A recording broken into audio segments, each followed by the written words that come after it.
This is my first post here. My partner and I have been together for a little over a year. We're both in the military, but he has been deployed since January and will come back in July. A week ago, he was allowed to come back for a week as a holiday leave.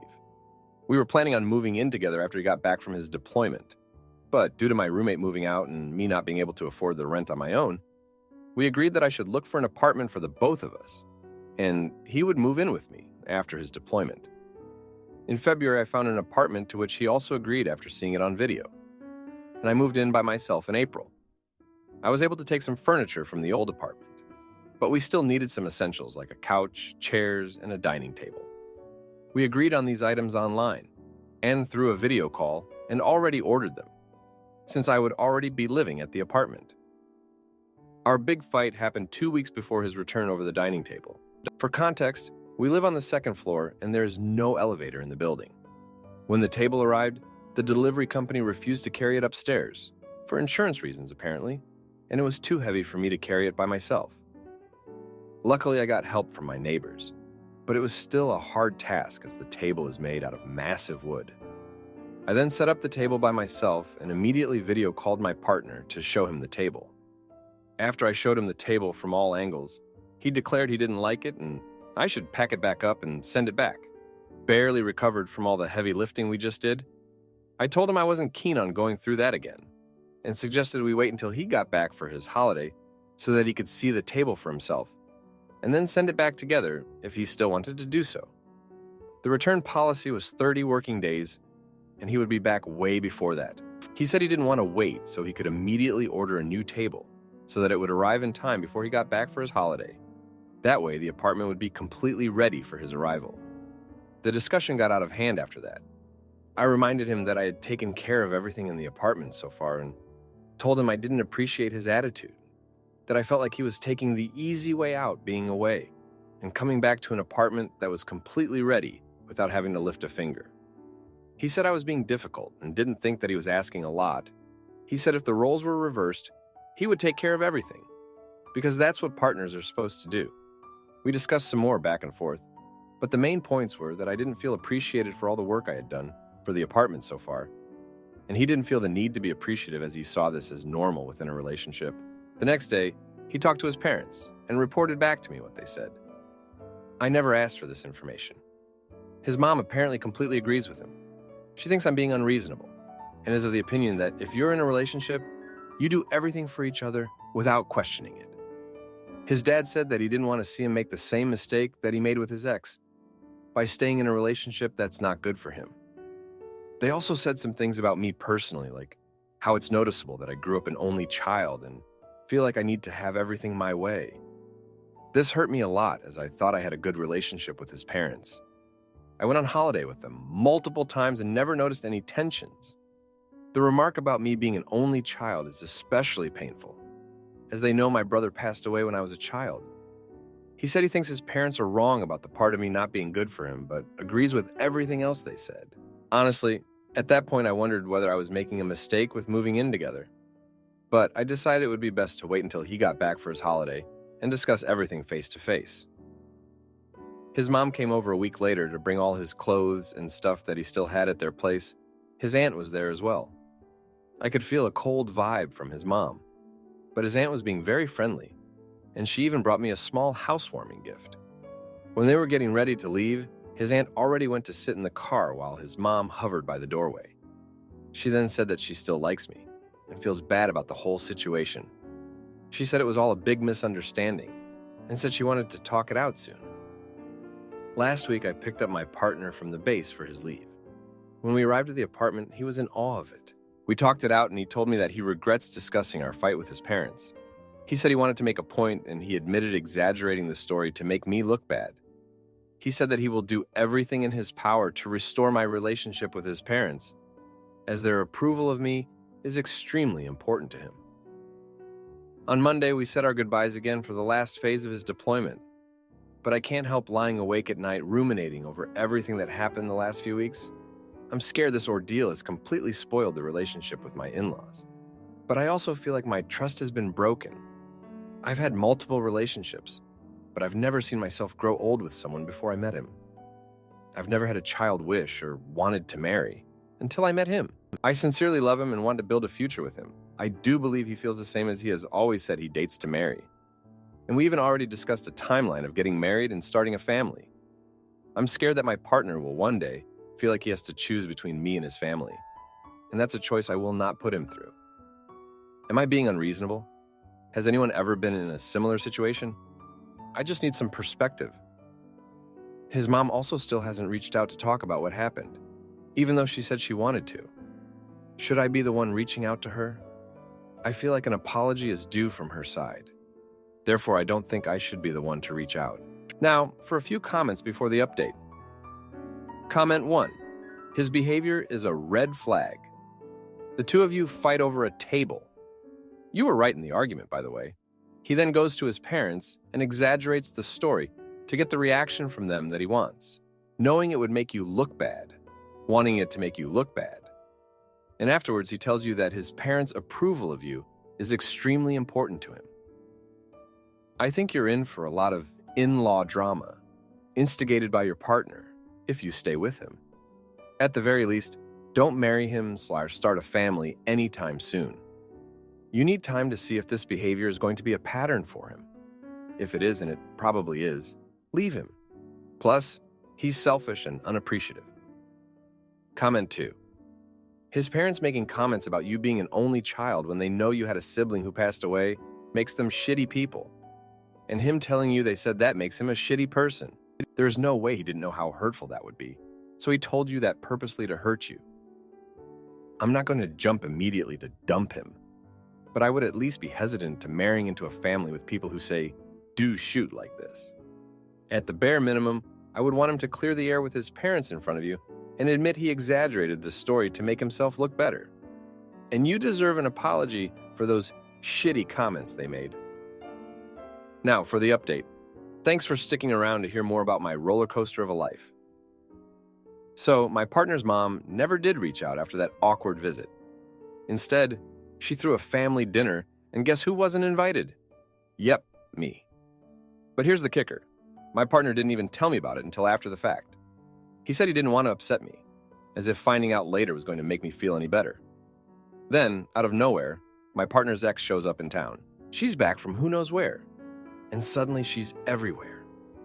I ran into her at the grocery store and she had the nerve to tell me she's been in touch with my partner's family. They've been supporting her through a tough time. I felt like I'd been punched in the gut. I didn't let on, but it stung. I confronted my partner about it and he said he had no idea. He was as surprised as I was, or so he claimed. But then, 2 days later, I found out they'd all met up for coffee. My partner, his ex, and his parents. He said it was a coincidence, that he bumped into them.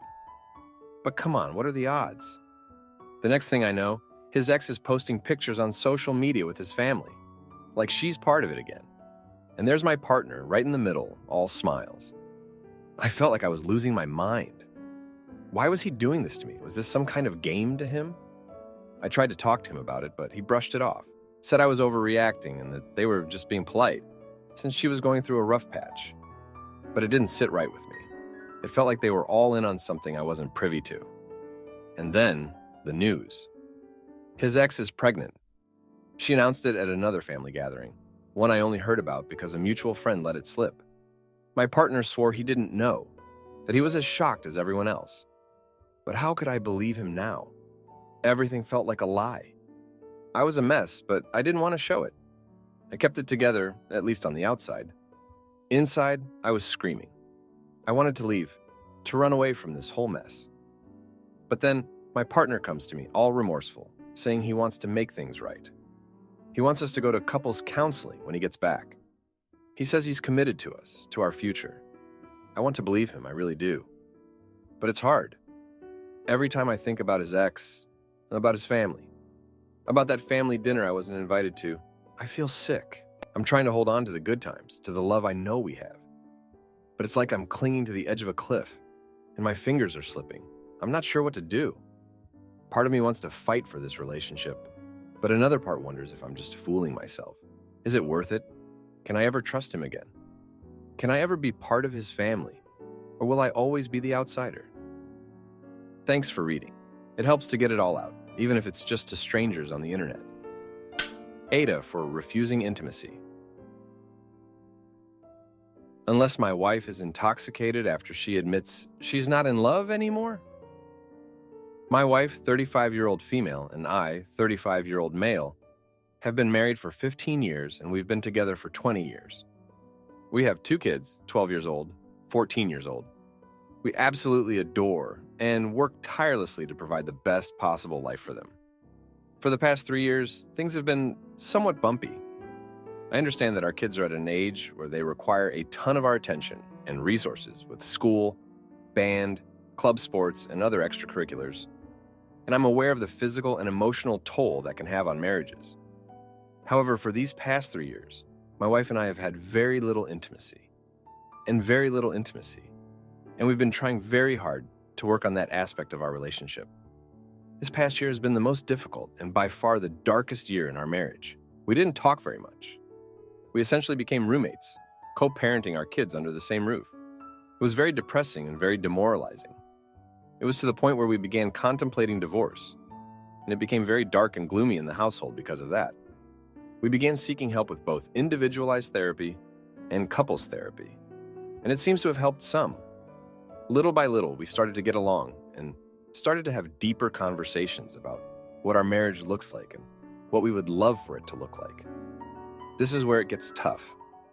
As time passed, my wife started to tell me she no longer was in love with me and that she only saw me as a best friend, that she only loved me in a very platonic way. And this was one of the main reasons she didn't have any desire for intimacy, and let alone intimacy. This was very shocking to me, and quite frankly, I was devastated. I became angry and depressed, and I couldn't fathom the thought that I was no longer wanted or desired by the person I felt completely in love with. Things began to deteriorate again, and not long after, we were back to square one. I sat down with her one afternoon and had a heart-to-heart, and began to ask questions about where the root of this problem lies. And her answer was, I don't know, and that I have built up resentment towards you, but I don't know where it stems from. As you can imagine, this provides very little to no insight into how to approach this. I'm puzzled, I'm frustrated, and I do not know what to do at this point. Currently, we've arrived at a place where she says that she has no intimacy drive and no desire for intimacy or connection. She says that all she wants is simply companionship, which basically means our co-parenting roommate dynamic. I asked her what I could possibly do, or what is it about me that is so unattractive or undesirable? And her response is always, I don't know. She stated that she does love me, but it's not the same. That she has been feeling disconnected for years, and that our marriage just takes up too much work. Her focus is only on the children for now, and that my co-parenting contributions are meaningful to her in our home. I'm at a loss, and I'm mainly venting about my frustration. It's tough to realize that the person you love has no feelings for you. I feel like at this point, I'm only here to contribute financially and as a parent. I feel like what she means with companionship is that she's comfortable with the convenience of having a good father for our kids and my financial contribution to the household. In regard to intimacy and/or intimacy, she basically told me that it's not something she's interested in or wants at this time. She mentioned that the only way to get to a point for any of that is to be intoxicated, which I believe is incredibly awful and very wrong. I told her I do not think forcing herself to have intimacy or be intimate by drinking or smoking is good, and I declined to be a part of that, which, to my surprise, it upset her and made her more distant. We're both extremely honest and transparent. We've never cheated on each other, and we are always free to look through each other's phones, emails, socials, etc., and we hardly ever do. I asked her if there was someone else, and she declined. Honestly, I believe her. We then peacefully went through each other's things, and as expected, it was clean. We've always been very forward, even with the hard topics, so I don't smell nor feel any foul play or infidelity. Am I wrong for declining to only be intimate or have intimacy when she's intoxicated? I'm firm on my stance of not partaking in this only when I'm high or drunk intimacy because it doesn't sit well with me. I do not know how to help our situation, and I'm starting to become a bit anxious and desperate. We're both fairly young and healthy individuals and good looking. We both have good standing careers and are good parents. I'm just not sure how our lives could have driven us to this point. I'd love some outside perspective on this matter and some insight on how to address something like this. It feels so awful to be unwanted and undesired by my own spouse. I hate it. Update. Now for a few comments before the update. Comment 1. Nobody can live like this. You're staying together out of convenience and guilt. Sit down and say it's over. Start to make plans to build each other's new lives. It seems to me you both have the emotional capacity to do this and co-parent, etc. One day you'll both be free and actually fall in love. That could be with each other, or it could be with new people.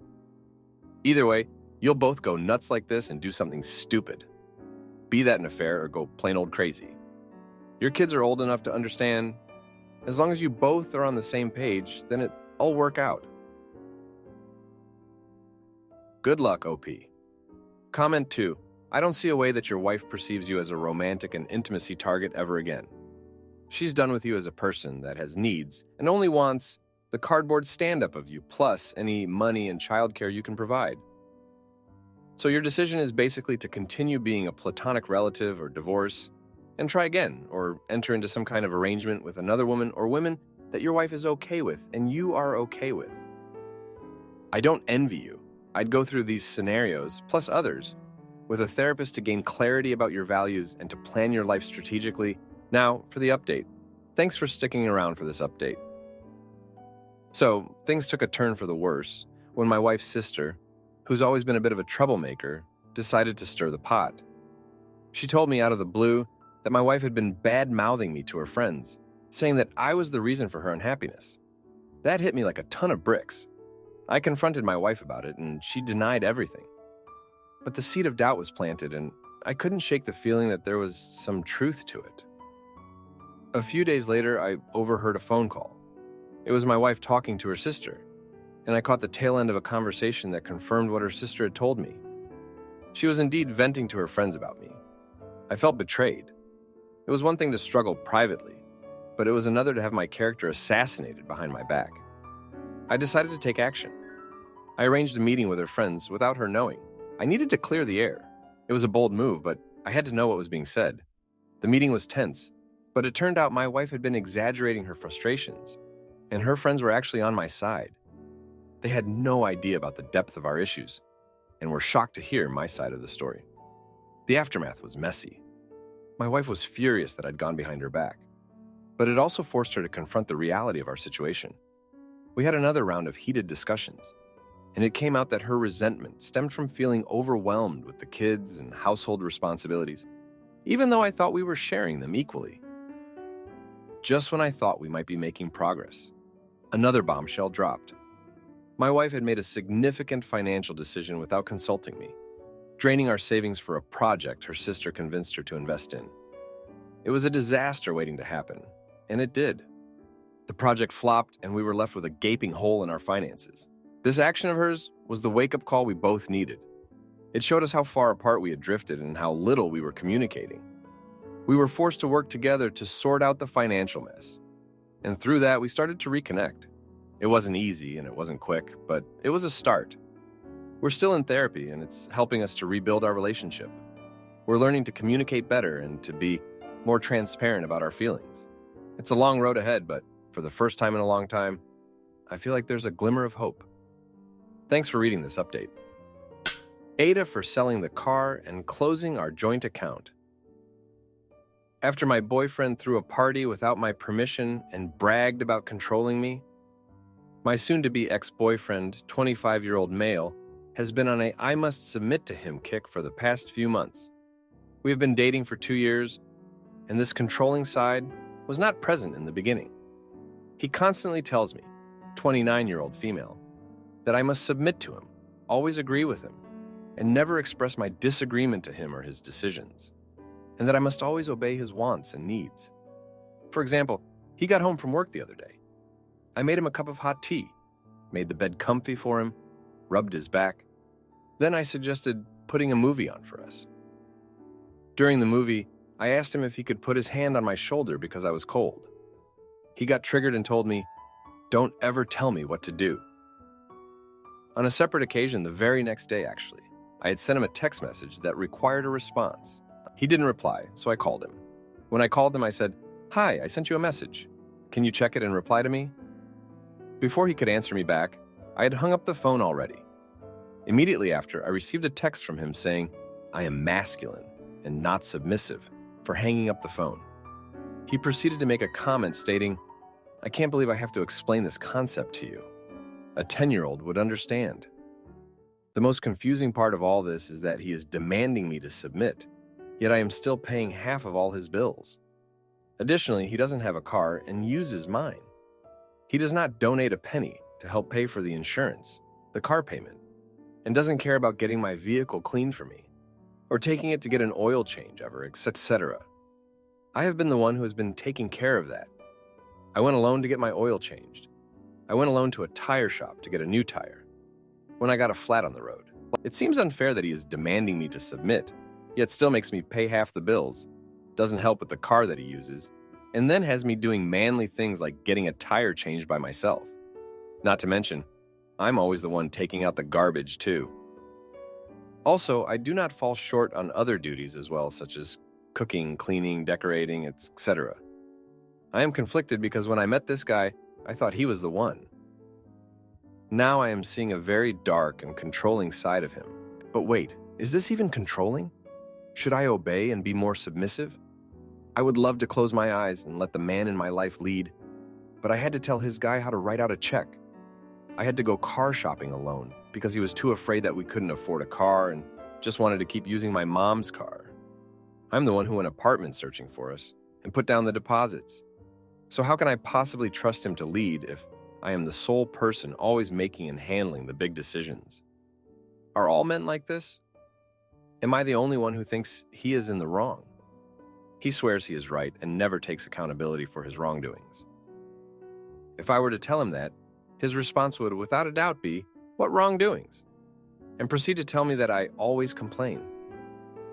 Am I complaining? Now for a few comments before the update. Comment 1, no. No, no, no, no, no. This is not appropriate. Red flags and red pills abound. Time to throw this controlling person back in the pond. I'm sorry you don't actually have the relationship you thought you did. The mask has come off. He's showing you who he is. Please believe him and accept it. Hugs and good luck. Comment 2. Hurtful relationships are like this, not good ones. Because your boyfriend is so clearly inadequate across the board, rather than improve, he chooses to make you smaller since it's easier for him to accomplish. Now for the update. Thanks for sticking around. Well, things escalated quickly after my last venting session. So, my soon-to-be ex decided to throw a party at our place without asking me. I came home to a full-blown bash. People I didn't know were everywhere. And there he was, acting like the king of the castle. I was livid but bit my tongue. That night, I overheard him bragging to his friends about how he had me wrapped around his finger. That was the last straw. The next day, I confronted him. I told him that I was done being treated like a doormat. He laughed it off, saying I was overreacting, but I wasn't playing. I packed a bag and left to stay with a friend. He didn't believe I'd actually go through with it, but I did. While I was gone, he managed to get a speeding ticket with my car, and guess who the ticket was addressed to? Me. He didn't even have the decency to tell me. I found out when a notice came in the mail about the unpaid fine. I was fuming. I went back to the apartment to confront him, and that's when I found out his dirty little secret. He had been fired from his job weeks ago. He'd been pretending to go to work every day, but instead, he was draining our joint savings account. I couldn't believe it. All this time, he was preaching about submission, and he couldn't even hold down a job or be honest with me. I demanded that he pay me back for the ticket and the money he took. He promised he would, but I knew better than to trust his word. I took matters into my own hands. I sold the car. It was in my name after all. I used the money to pay off the ticket, the remaining car payments, and I closed our joint account. He was furious, but what could he do? He had no legal claim to any of it. He tried to sweet-talk me into taking him back, saying he'd change, but I wasn't having any of it. I moved out for good and found a small place for myself. It was tough, but I was finally free from his control. But karma wasn't done with him yet. His friends, the ones he'd been showing off to, they turned on him when they found out he was jobless and broke. They left him high and dry. Last I heard, he was couch surfing and struggling to find work. As for me, I'm doing okay. I've started to rebuild my life without him. It's not easy, but I'm getting there. One step at a time. Thanks for reading. If you like this video, you'll probably like these too. Also, while you're here, please consider subscribing. It's your support that keeps this channel alive and allows me to make better and longer videos. Have a great day!